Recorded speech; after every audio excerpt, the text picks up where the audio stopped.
Oh, hari ya, Bu. Oh, kan, anan, Bu ya. Nonton Bu kan? Nhiều. Nhiều à? À, được nhiều hari, nó là được nhiều hari.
Cái này nhằm ở thằng gì rồi?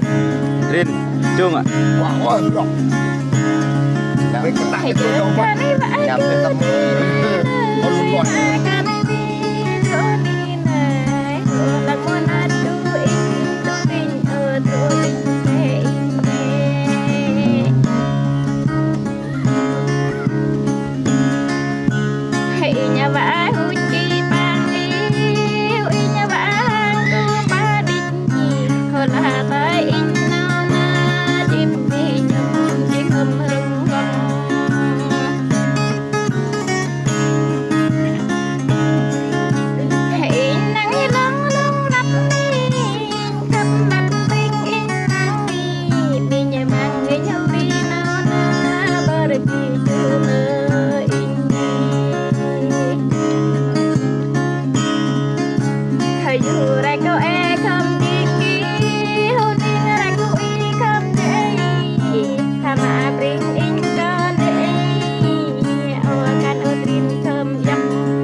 Bà leo theo bà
betul ni.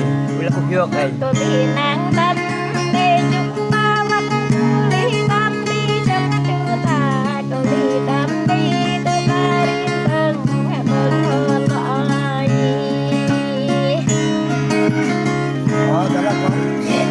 Mà yên họ là tên này. hiệp đó đây cứ bình yên in hơn bình yên ta mới càng lại cười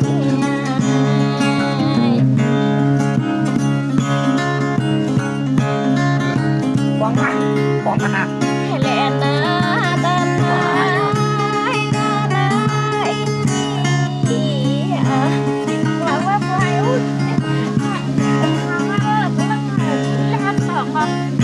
tổ đó to Ya. Terima. Ya lo. Terima di. Ya lo. ini perakat di hati pantai Ya lo. Terima di. baca nggak cantik Ya lo. Ya lo.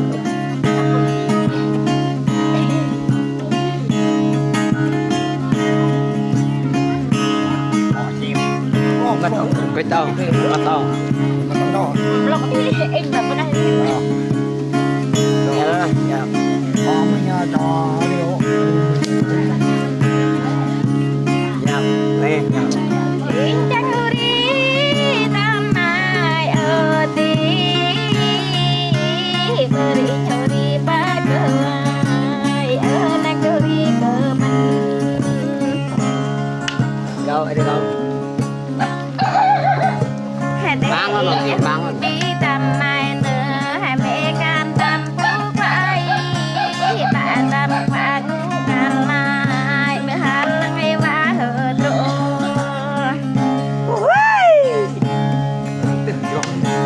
Lẹ đi lẹ. Oleh minat ke ini Apa itu nama? Apa? Pemarim Beraku nama oti hai ini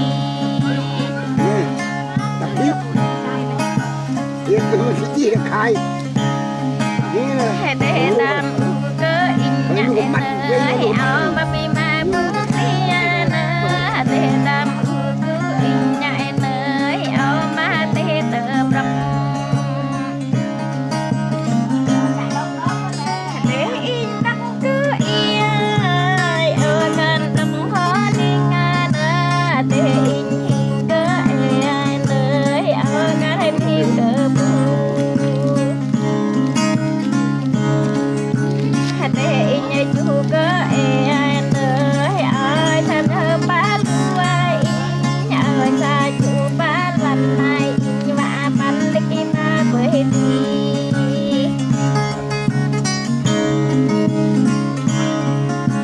inya pi ma ham ia mi ban i han tu tu tapi hu in inya ban ring in kan biết le bringa ba min rồi nơi hôn le menat cứ in ngay từ tin hờ lộc nghi in ngay hiệp đắc mơ tâm định ngay hè ram le kêu in nhi bên ngay khô bơ nói in nhi ram le kêu in nhi bên ngay in nhỏ bơ lại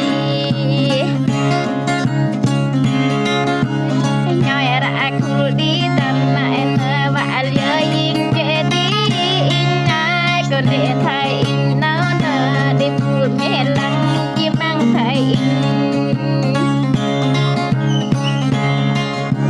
đi bố mẹ giấc mi đi bằng thầy tâm nó nơ đi phụ vạ chuông kính ai đi nhuông thầy tâm in ai Tak berhenti nih. Lep kuyuk anh.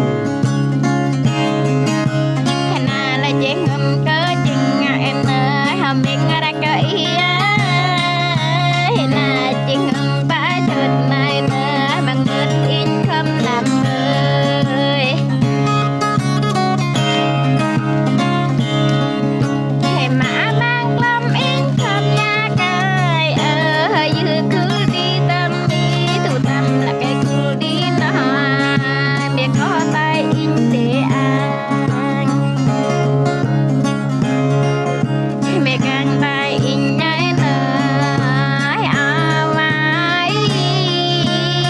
đăng vạ khăn rối răng đích nhai từ đăng vạ cấm rối xa hay làm đi bì mà rối bờ mi gặp na bê tam ba rối hình đi mà chính không ý nhớ đi ai nơi áo tí bao ngơ cửa đi với quả như đi rắc thôi bên đây à Kết thúc rồi. bên đây Điệu hả? bên đây Dạ.